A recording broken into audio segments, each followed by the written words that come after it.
Well, hello and welcome back to Supposedly Fun. My name is Greg. New haircut. Yes, I went and got a haircut last night. It was very necessary, very needed, and yes, I did a full hazmat shower when I got home because coronavirus cases are still spiking in this country. It's terrifying out there, and at least people are starting to wear masks again, but not as many as I think should. So be careful out there. But in the meantime, I'm very happy to have the haircut. Anyway, it is July 1st as I'm filming this. I'll be posting it on July 2nd, which means it's time to wrap up June as a reading month. If you will indulge me for a moment, I would just like to recommend a TV show. I know that's not really what I do, but I just really enjoy this, so I figured it's one of my favorite things from June so far, so I figured I would mention it to you. It's Taste the Nation, hosted by Padma Lakshmi, available on Hulu.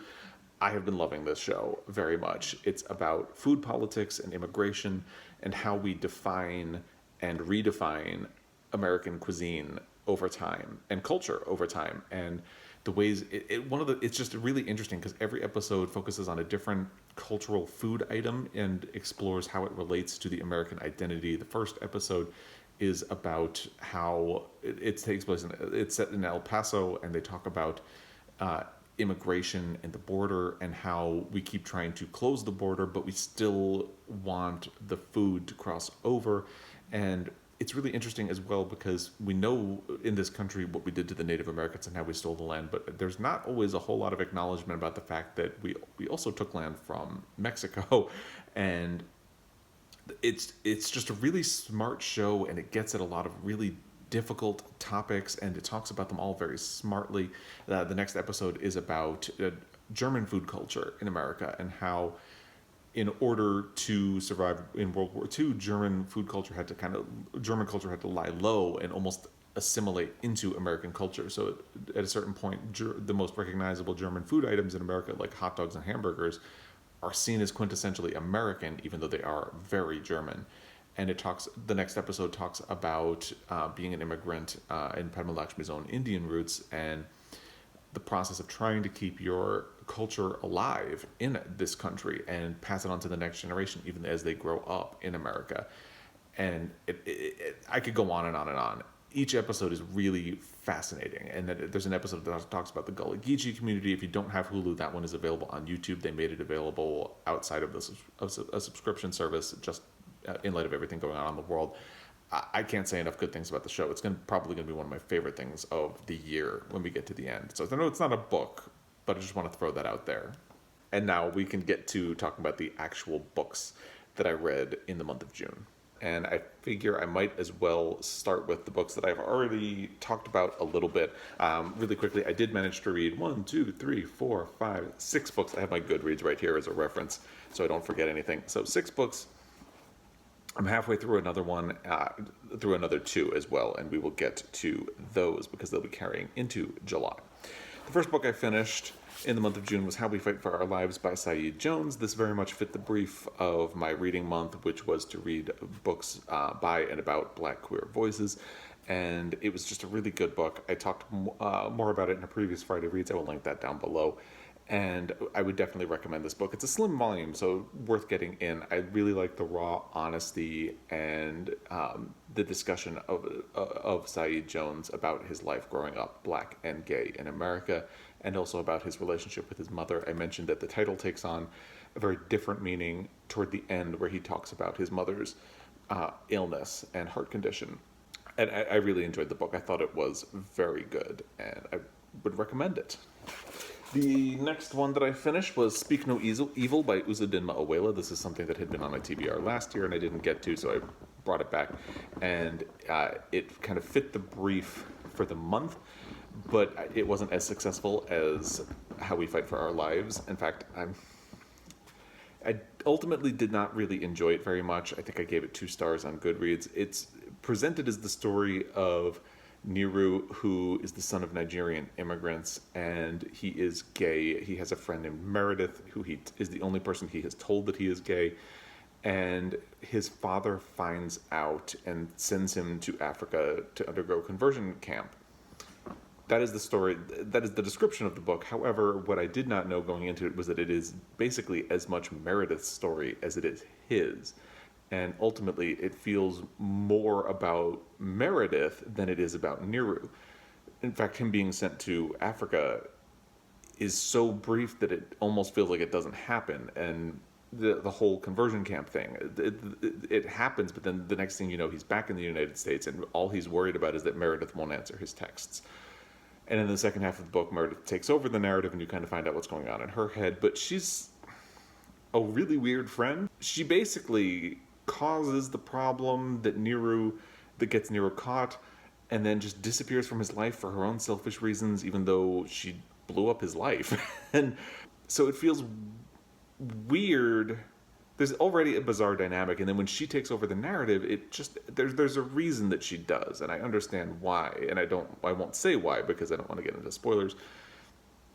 But it ends up being odd that the story is filtered through her when Niru is right there, and I wanted more of Niru's perspective and his family's, and instead it just feels like everything is ultimately filtered through Meredith, who is a white girl, and it's not just that it wasn't what I expected, it's that I feel like that distinction ends up hurting the book.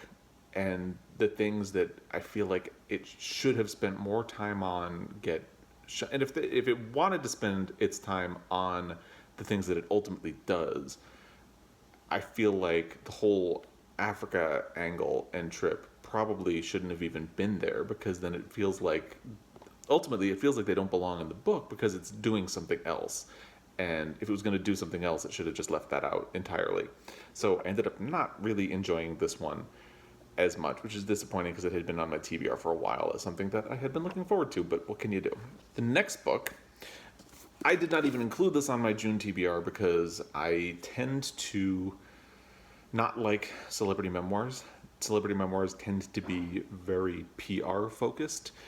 They will talk about difficult things, but in a very superficial way, and it feels like the person who writes the memoir is always trying to make sure that they come across in the best possible light, and that irritates me.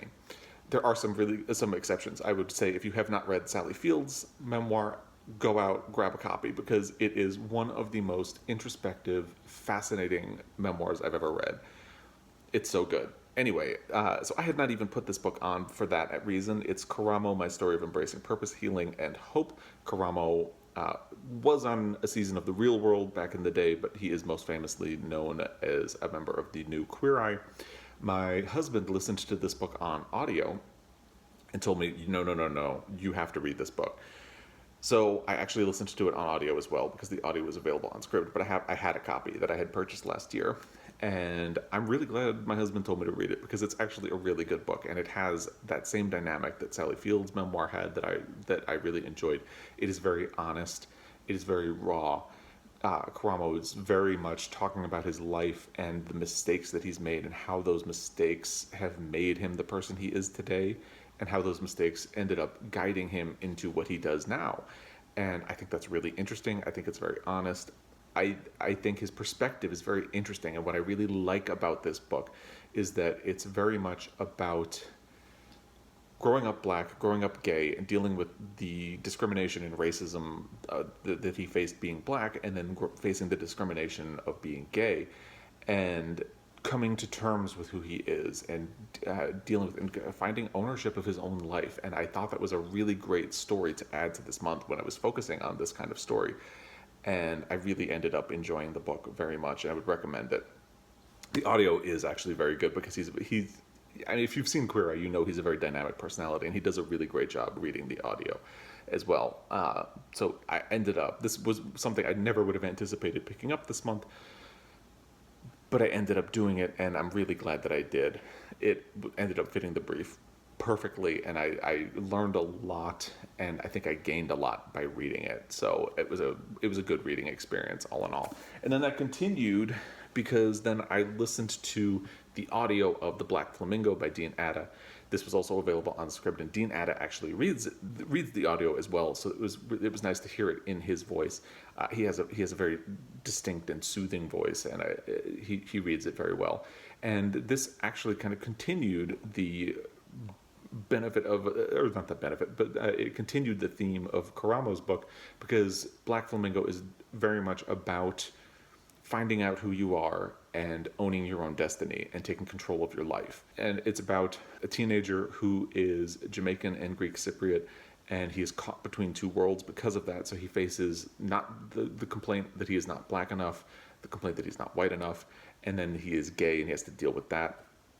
It's a coming of age story, and it's a very well done book. It's a YA. I needed to read some YA books for my reading challenge this year, which is to read outside your comfort zone. I don't read a whole lot of YA, so which is why I picked up this one and the next one that I'll talk about, and I have a book on order that will fit it as well. So, but anyway, the one thing that I would say bothered me is that the Black Flamingo is described as a book that deals with like drag as a form of empowerment, but it's a short book. I think the audio is only about 4 hours long. And drag is really only in a third of the book, maybe a quarter.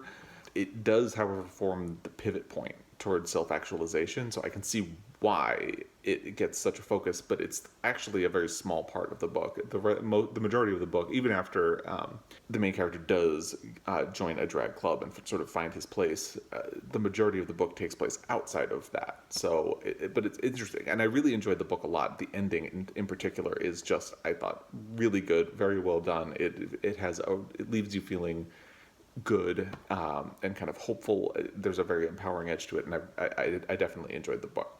The next one is actually probably my favorite book that I read in the month of June. It's All Boys Aren't Blue. The author, I believe, is George Johnson, but I'm just going to double check that very quickly if the page loads quickly, which it isn't. Yes, George M. Johnson. This was a book I had seen discussed a little bit on BookTube, and I would definitely encourage you to seek it out. I listened to the audio on Scribd, and George Johnson reads the audio, and I would encourage you to check it out that way, because his voice and the way he reads it means a lot coming to him. So this is a memoir that is directed at a YA audience about him growing up black, growing up confused about gender and sexuality and coming out, and his relationship with his family. And he's very open and honest about his life and the problems that he faced, and he's honest about sex, he's honest about drugs and alcohol. And his stated purpose for that is that growing up, he is roughly the same age as me. He's growing up, there were no rule books, there were no guidebooks for being gay. And I, as someone who grew up gay in roughly the same time period as him, I can say that is absolutely true. There is no, as a gay man, you don't get any guidance on what to expect. You know, people might give you the talk about, but they probably assume that you're straight. And sexual education in school is very much geared toward heterosexual relationships and heterosexual bodies, heterosexual cisgender bodies, and there's really no education about anything outside of that. So you feel like you have to undergo a second adolescence when you finally do come out. And the stated purpose of his book is to say, like, this is what I experienced, even the really embarrassing parts that aren't necessarily flattering to me or that could be awkward to share. I'm going to share them because if a young person reads this and they feel better about themselves, and if they learn something from it and they get a little bit of guidance, then it's all worth it. And it's such a good book. It's so smartly done. It's everything I love in a memoir. It's honest, it's reflective, it's kind of searching for answers. Because I feel like that's what I do in my life. I'm always questioning why I am the way I am, why other people are doing things that they are doing. It's so good. I'm actually really surprised it didn't make me cry, because there's especially one chapter in particular that is sort of a letter to a cousin who was transgender, and it's a beautiful story, and it covers a lot of ground. It has a lot to say about race. It has a lot to say about queerness. It has a lot to say about gender. It has a lot to say about adolescence. It's such a good book. I think this is absolutely going to be one of my favorite books of the year. If you have not read All Boys Aren't Blue, please seek it out. The audio is only about maybe 4 hours. It's really short. I managed to fit it in right at the end of the month, and it is just so good. Please check it out. I feel like there was a lot that I could relate to, and there was a lot that I learned, and that's kind of what I was looking for. You know, obviously, because I am part of the LGBTQ family, reading queer stories is always going to have an element that I can relate to, but I really wanted to explore like black voices and voices that I haven't experienced myself. And it was the perfect book for that. So I would definitely say check that one out. And then the final book I got in just under the wire. I finished my buddy read with Sean, the book Maniac of My Father and Myself by J.R. Ackerly. So J.R. Ackerly is a gay man who was living in the early 1900s. He was an editor for the BBC. And basically, he was an out gay man in a time when it was very shocking to be that. And he ended up on a journey where he wrote this book because he had to explore his relationship with his father. And by the way, this is another book that is very open and honest and raw, even about things that are embarrassing. He's very much questioning his father, his relationship with his father, and why his relationship with his father was the way it was. His father actually loved him very much and supported him and believed in him, but because he, as a gay man, was always questioning what his father would do if he found out, they had a very strained relationship, and he distanced himself from his father. And it's not a spoiler to say this, the inspiration for him to do the memoir is that after his father died, he found out that his father had a secret family. He had a woman, he had, I believe, 3 daughters with that woman, and he had left a letter for J.R. Ackerly asking him to please try to take care of that family in his absence. So that was kind of the thing that made him question, like, how well did I know my father in the first place? So he tries to learn about his father's life. And of course, because his father was gone, it's very difficult for him to go back. And that leads to my one complaint about the book. I did give this 4 stars on Goodreads, and I think it's probably going to stay that way. As much as I really loved the book, and as much as I love the writing, I think the ending is a little too abrupt. There's basically one paragraph that kind of sums up the whole exploration that he's been doing in the whole book, and I wanted a little bit more there at the end. Sean was not bothered by the abrupt ending. He loved it and thought it was perfectly fitting. And I do think it's fitting because, as I said, the answer is that there's no answer. In many ways, his relationship with his father is going to continue to be unknowable. His father will continue to be unknowable to him because he didn't come to these questions until so late. But a lot of the point is also that, my father is still alive, and there are a lot of things about his life that I don't know, and that happened in the past that I have been afraid to talk to him about, and that we could be addressing, and maybe those things are going to go unanswered as well. I just wanted a little bit more of a bow on it there at the end, and I didn't get that. And Sean actually, rather astutely, I think, pointed out that part of that is because there's an appendix in this book. And in the appendix, J.R. Ackerly says that earlier drafts of the book had a lot more about himself. And a friend of his who read it advised him to take those things out. And those things that he took out are very frank discussions of his own sexuality and some problems that he had with that. So he agreed that the book was better without them, so he removed them. But then he put them in the appendix.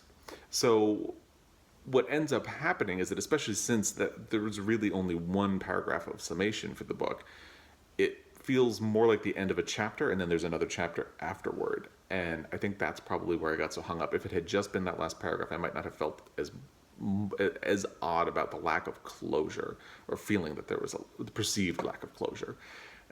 Even though there really isn't any closure to be had. So I'm still struggling and thinking about that and my reaction to it, because I really, as much as I'm talking about that, as much as I'm complaining about that, I really enjoyed the book a lot, and the writing and the characterization of these people that he knows in his life. It occasionally veers into sort of Dickensian or Roald Dahl-ish depictions of people. You really, in short bursts, get to know people very well in this book, and I really enjoyed it. I'm glad I discovered this book. This was something that was unknown to me until Sean recommended it, and we decided to read it together. And so here's my thing, though. The introduction by Auden I found extremely offensive. It was written around the time the book was published, which I think was in the 1960s. Let's find out. And it is extremely dated. Yeah, 1969 is when this book was published. The introduction by Auden is extremely dated and offensive. And I feel like the New York Review of Books, who published this, probably should have thought about that before including it. I'm sure they only wanted to include it because it's Auden, but it's not good. It's not good at all. But the book is great. Maybe a little more closure, but the book is great, and I would encourage you, if you are unfamiliar, to discover J.R. Ackerly and this story, which was very fascinating. It's the only book I read in the month that did not fit the brief of Black queer stories, the only book I finished this month that didn't fit that. And I had started it in May before I came up with the idea of that brief. So it is what it is. Heading into July, I am still working on Girl, Woman, Other. This is a buddy read I am working on with Lindsay from Lindsay's Book Life. I don't have the dust jacket on the book because I don't do dust jackets while I read hardcovers. We are about halfway through the book. I think Lindsay is a chapter or two ahead of me. I'm sorry, Lindsay. Work has been really busy, so I've kind of fallen behind and slowed down on the process of reading it a lot. It was much easier to get through the audiobooks that I listened to this month, in case you couldn't tell, since almost everything I finished this month was an audio. But we'll have more to talk about with Girl, Woman, Other. We should be finishing it in the month of July. I really wanted to make sure I got at least this, but I was hoping to get to Women of Brewster Place in as well, so I could explore Black queer stories from a female perspective. And this definitely fit the brief for that. I'm going to finish this in July, and I'm hoping to get to Women of Brewster Place at some point. The other thing I am currently working on and carrying into July is that just yesterday, Know My Name by Chanel Miller, the audiobook I had on Libby, came available again. I had started it, but really didn't get very far earlier in the year and had to wait for it to become available again. It just became available, so I am about halfway through that, and I will be finishing it in July. And my other reading plans for this month, I'm pretty sure I'm going to read Gone with the Wind for my Pulitzer Prize project, but I want to get Girl, Woman, Other done first, and I'm planning a buddy read in August, so I'm hoping I may do kind of what I did with Lonesome Dove and drag Gone with the Wind out a little longer, just to make sure I get through it. It's a heavy book. It's a brick of a book, so we'll see how that goes. And my only other plan for reading this month is potentially The Fifth Season by N.K. Jemisin, but that is also a long book, so we'll see how that goes. And I may try to squeeze in The Women of Brewster Place or The Fire Next Time by James Baldwin, which I just got into my library. I may try to squeeze them in. We'll see how that goes. But anyway, that is the reading month that was June. It was a good reading month. Work made it difficult. I worked a lot of long hours a couple of the weeks, but I'm lucky I'm working, so I can't really complain too much about that. I would love to hear about everything that you read in the month of June, what your favorites are, your least favorites. I'll be talking about my favorites and least favorites of the year so far in another video soon. And I thank you for your time. As always, it's really, really appreciated. I've gotten a lot of really great comments lately, and that makes me feel very good. And as always, I will be back. Until next time, happy reading. Who's looking forward to July?